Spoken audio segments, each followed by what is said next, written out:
You have mentioned your concerns that the government might be accused of a cover-up in relation to the FAC. Were you, at this stage, keen that the FAC reopen their inquiry, or did you have any view on that?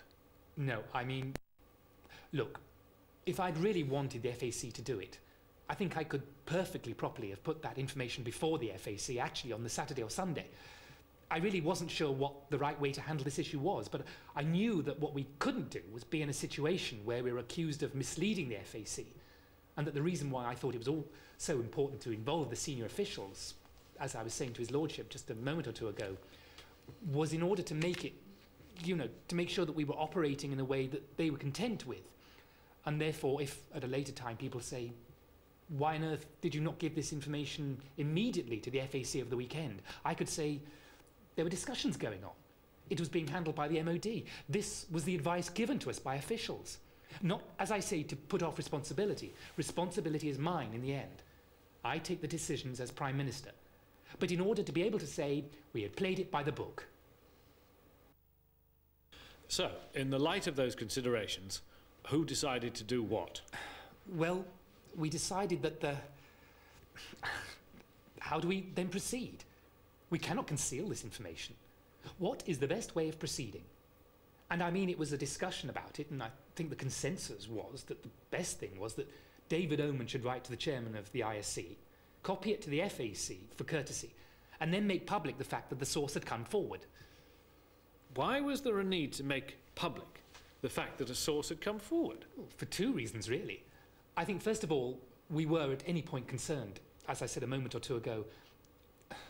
I think we were quite surprised on the Monday it had not already come out, but we thought that it was likely to come out at any particular point. And secondly, because once you had copied it to the FAC, I mean, I thought there was a remote possibility the FAC might decide not to interview him, but I rather thought that they would. And that was the reason that it was decided to publicise the ISC letter? Well, that you had to, at least.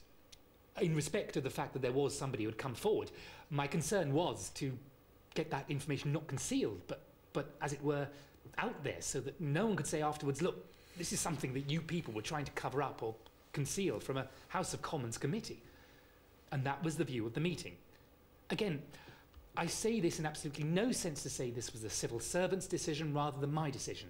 I take full responsibility for the decisions. I stand by them. I believe they were the right decisions. But the advice also of Sir David, in particular, who was, if you like, the key person for me, was that it would have been improper to have withheld this from the FAC. We know that the lead department in respect of these decisions was the Ministry of Defence.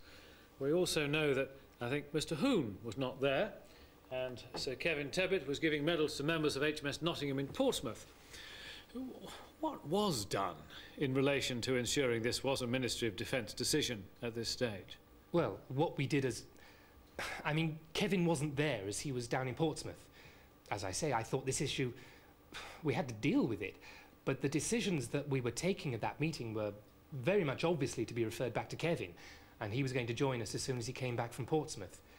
I think it was also agreed that whatever way we proceeded should be put to Dr. Kelly for his agreement too, or any statement that was made should be put to Dr. Kelly too.